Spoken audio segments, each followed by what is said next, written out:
Hi friends नमस्कार मु आज आपन को मोर प्रथम ब्लॉग निवेदिता चैनल रे स्वागत करुछि। मु आज आपन को एही वीडियो रे मु निज हाथ रे माने केबेबी मु जीवन रे चाष कर नथली। प्रथम थर पई मु किछि चाष करिके देखैछि। मो ए वीडियो रे सब प्रकार माने पनीपरिबा चाष को नेकी वीडियो बनेकी आपण मानक पाखरे पहुँचेबी। तो मु आज निज हाथ रे केमती कष्ट करिकी निजे कुसिकी सबू माने लगेछि ताहा आपण मानको देखेबी। आपण को वीडियोटी भाबुछि भल लागिवो। जे वीडियोटी भल लागिवो ताहले वीडियो को लाइक करबे, शेयर करबे एवं सब्सक्राइब निश्चित भाव रे कर देबे। तो चलतु देखिबा मु कोन कोन करिछि आगो को मध्य कोन कोन करिबी ताहा वीडियो माध्यम रे आपन को नेक्स्ट वीडियो उडी करा निश्चय देखैबी।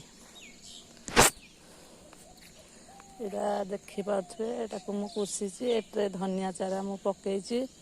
एबे उठिनी जेबे उठिबा आपन को निश्चय देखैबी। आउ एटा आपन माने देखि पाथबे साग एतरे बुणिछि। साग पूरा छोट छोट हेछि। बड़ होला परे मध्ये आपन को निश्चय देखैबी। आउ से आड़े देखि पाथबे गोटा को कुसा जाइछि। ए पर्यंत किछि लगा हेनी। लगेला परे आपन को निश्चय वीडियो माध्यम रे निश्चय देखैबी आपन मानको। एगुड़ा देखि पाथबे बीन्स एबे छोट छोट हेछि। बड़ होला परे सेते केमती फल फळुछि एका केते मात्रा रे फल फळुछि आपन मानको निश्चय नेक्स्ट वीडियो उडा करे देखैबी।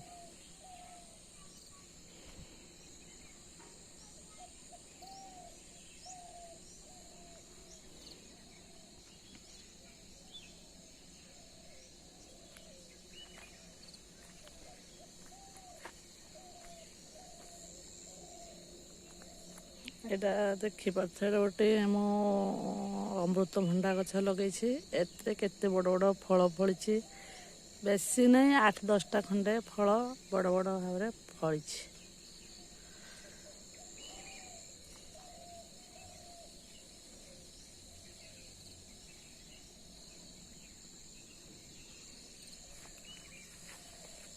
तातो को आप मन देखि पाथबे धान मध्य बहुत सुंदर भाव रे हेछि। धान बाहरी गलानी आ के दिन परे काटा जीवो।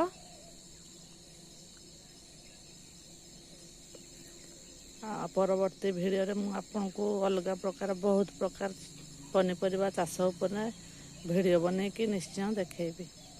जे वीडियोटी भल लागछि ताहले वीडियो को निश्चित भाव रे लाइक करबे। चैनल को निश्चित भाव रे सब्सक्राइब कर देबे।